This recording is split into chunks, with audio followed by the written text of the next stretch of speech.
Every American knows the image of George Washington crossing the Delaware, the fallen riflemen at Little Round Top, the Marines raising the flag at Iwo Jima. Our history is punctuated with moments of individual heroism and virtue and sacrifice so profound and moving that they live forever in the hearts of our countrymen and in the story of our country. To these iconic images, history has added another, that of a young Marine sergeant in full combat gear, cradling a helpless infant in her arms amidst the unfolding chaos at the besieged Kabul airport and proclaiming, "I love my job." The entire war of Afghanistan is told in that image. The sacrifices borne by young Americans who volunteered to protect their country from international terrorism, the heroism of those who served their country even when their country failed them, the idealism of a generation that tried to bring enlightened modernity to an afflicted society. And most of all, it tells the tale of the stark contrast between good and evil, tyranny and freedom, barbarity and justice, brutality and mercy.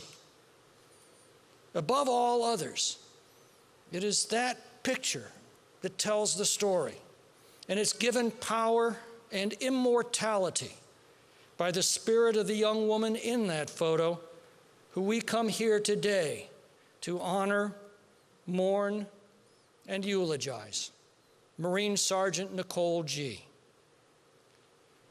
Throughout the ages to come, that image will speak of the sacrifice of blood and treasure of 20 years of struggle and of the vision of hope, liberty, justice, and humanity that summoned patriots like Nicole Gee to leave their homes and families and place themselves in harm's way on the other side of the world. As Shakespeare put it, "This story shall the good man teach his son."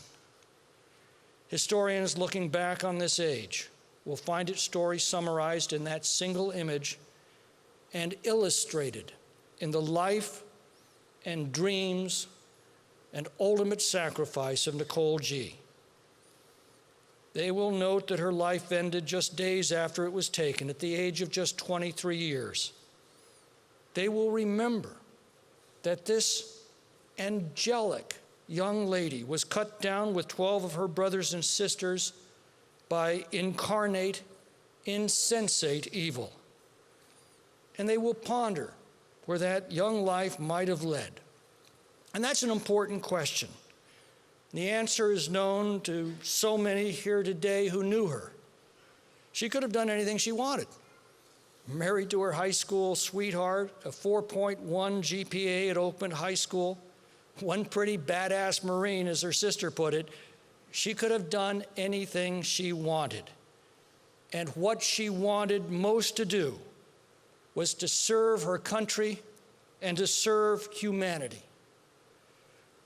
Who else but an angel, a guardian angel, amidst the chaos and violence of those last days in Kabul, could look beyond that into the eyes of a little infant she was protecting and proclaim, "I love my job"? Speaking of the fallen heroes of past wars, James Michener asked the haunting question, where do we get such men? Well, we know. We get such men and women from little towns across America like Roseville, California. They leave their family and friends in pursuit of the highest virtues of which human beings are capable. And they do it because their country asks them and because it is noble.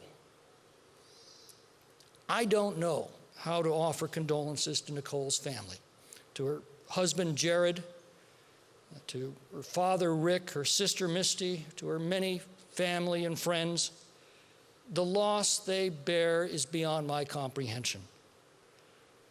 I can only offer, on behalf of us all, our awe and gratitude that humanity has within itself a small band of brothers and sisters like Nicole Gee. For without them, America, that last best hope of mankind on this earth, would not be possible.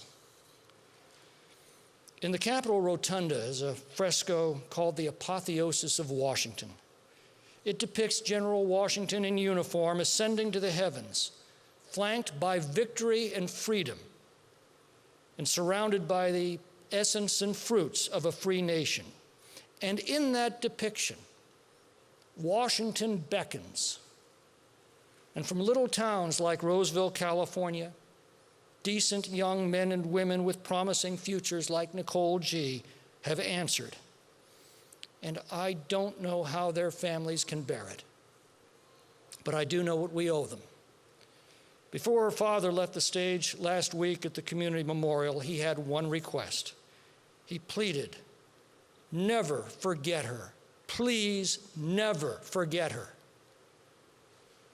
Well, we can never repay our debt except to honor her memory, keep her sacrifice always in mind, and to draw inspiration from her dedication and devotion to God and country, to she and all of those who gave up everything to proclaim liberty throughout all the land and unto all the inhabitants thereof.